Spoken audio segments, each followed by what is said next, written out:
ವೈದ್ಯೆ ಕೃತಿಕಾ ರೆಡ್ಡಿ ಹತ್ಯಾ ಪ್ರಕರಣಕ್ಕೆ ಸಂಬಂಧಪಟ್ಟ ಹಾಗೆ ಆರೋಪಿ ಡಾಕ್ಟರ್ ಮಹೇಂದ್ರ ಕಸ್ಟಡಿ ಅವಧಿ ಅಂತ್ಯಗೊಂಡಿದೆ. ಆ ಹಿನ್ನೆಲೆಯಲ್ಲಿ ಇವತ್ತು ಮಧ್ಯಾಹ್ನದ ಬಳಿಕ ನ್ಯಾಯಾಲಯಕ್ಕೆ ಆರೋಪಿ ಹಾಜರಾಗುವ ಸಾಧ್ಯತೆಗಳಿದ್ದಾವೆ.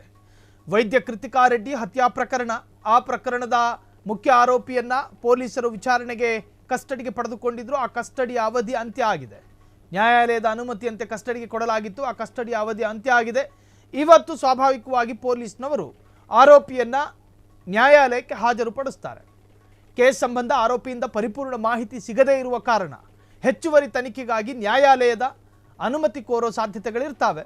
ಇನ್ನು ಆತನಿಗೆ ಸಂಬಂಧಪಟ್ಟಂತ ಒಂದಷ್ಟು ಸಾಕ್ಷ್ಯಗಳನ್ನು FSLಗೆ ಕಳುಹಿಸಿಕೊಟ್ಟಿದ್ದಾರೆ. ಆ ವರದಿ ಬಂದ ಬಳಿಕ 7 ದಿವಸಗಳ ಕಾಲ ಕಸ್ಟಡಿಗೆ ತೆಗೆದುಕೊಂಡಿದ್ದಂತಹ ಪೊಲೀಸರು ವಿಚಾರಣೆಗಾಗಿ ಇನ್ನೂ ಕೂಡ ಆತನೊಂದಿಗೆ ಸಾಕಷ್ಟು ಮಹತ್ವದ ಮಾಹಿತಿಗಳನ್ನು ಕಲೆ ಹಾಕೋದಿರುತ್ತೆ.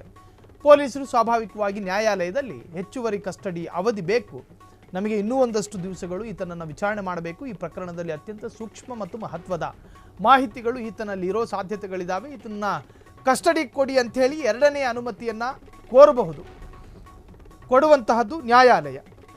ಸೊ ಇವತ್ತು ಆ ವೈದ್ಯೆಯನ್ನು ಕೊಲ್ಲೋದಕ್ಕೆ ಈತ ಮಾಡಿದಂತಹ ಅನೇಕ ಪ್ರಯೋಗಗಳು ಇಡೀ ರಾಷ್ಟ್ರವನ್ನು ಬೆಚ್ಚಿ ಬೀಳಿಸಿತ್ತು. ಮೆಡಿಕಲ್ ಶಾಪ್ನಲ್ಲಿ ಅನಧಿಕೃತವಾದಂತಹ ಡ್ರಗ್ಗನ್ನು ತೆಗೆದುಕೊಂಡು ಬಂದು ಆಕೆಯ ಶರೀರಕ್ಕೆ ಇಂಜೆಕ್ಟ್ ಮಾಡಿ ಕೊಲ್ಲುವಂತಹ ಉದ್ದೇಶವನ್ನು ಇಟ್ಕೊಂಡೇ ಆತ ಇಂಜೆಕ್ಟ್ ಮಾಡ್ದ ಎನ್ನುವಂತಹದ್ದು.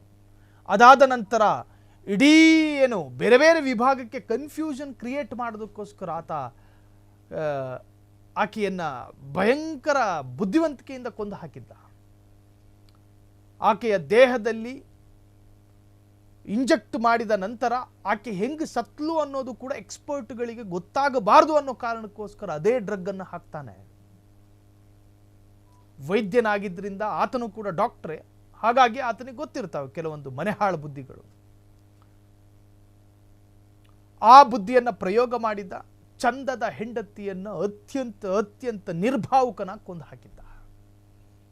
ಆ ಪ್ರಕರಣಕ್ಕೆ ಸಂಬಂಧಪಟ್ಟ ಹಾಗೆ ಈಗಾಗಲೇ ಆತ ಆರೋಪಿ, ಇನ್ನು ಅದರ ಅಂತಿಮ ತೀರ್ಪು ಪ್ರಕಟ ಆಗಿಲ್ಲ. ಆರೋಪಿಯನ್ನು ಪೊಲೀಸರು ಕಸ್ಟಡಿಗೆ ತೆಗೆದುಕೊಂಡಿದ್ರು. ನ್ಯಾಯಾಲಯ ಕೊಟ್ಟಂತಹ ಕಸ್ಟಡಿ ಅವಧಿ ಇವತ್ತು ಅಂತ್ಯ ಆಗಿದೆ. ಮಧ್ಯಾಹ್ನ ಸ್ವಾಭಾವಿಕವಾಗಿ ಪೊಲೀಸರು ನ್ಯಾಯಾಲಯಕ್ಕೆ ಹಾಜರುಪಡಿಸ್ತಾರೆ. ಜುಡಿಷಿಯಲ್ ಕಸ್ಟಡಿ ಕೊಡ್ತಾರೋ ಅಥವಾ ಹೆಚ್ಚುವರಿ ತನಿಖೆಗಾಗಿ ಮತ್ತೆ ಪೊಲೀಸರ ಕಸ್ಟಡಿಗೆ ನ್ಯಾಯಾಲಯ ಕೊಡುತ್ತೋ ಕಾದು ನೋಡಬೇಕಾಗಿದೆ. ಸಮಸ್ತ ನಾಡಿನ ಜನತೆಗೆ ದೀಪಾವಳಿ ಹಬ್ಬದ ಹಾರ್ದಿಕ ಶುಭಾಶಯಗಳು. ಶುಭ ಕೋರುವವರು ಶ್ರೀ ಅರವಿಂದ್ ಬೆಲ್ಲದ ಕರ್ನಾಟಕ ವಿಧಾನಸಭೆಯ ವಿರೋಧ ಪಕ್ಷದ ಉಪನಾಯಕರು ಹಾಗೂ ಶಾಸಕರು, ಹುಬ್ಬಳ್ಳಿ ಧಾರವಾಡ ಪಶ್ಚಿಮ ಕ್ಷೇತ್ರ. ಕ್ಷಣ ಕ್ಷಣದ ಸುದ್ದಿಗಳಿಗಾಗಿ ಫ್ರೀಡಂ ಟಿವಿ ಸಬ್ಸ್ಕ್ರೈಬ್ ಮಾಡಿ, ಲೈಕ್ ಮಾಡಿ ಹಾಗೂ ಫಾಲೋ ಮಾಡಿ. ಹೊಸ ಸುದ್ದಿಗಳ ನೋಟಿಫಿಕೇಶನ್ಗಾಗಿ ಬೆಲ್ ಐಕಾನ್ ಮೇಲೆ ಕ್ಲಿಕ್ ಮಾಡಿ.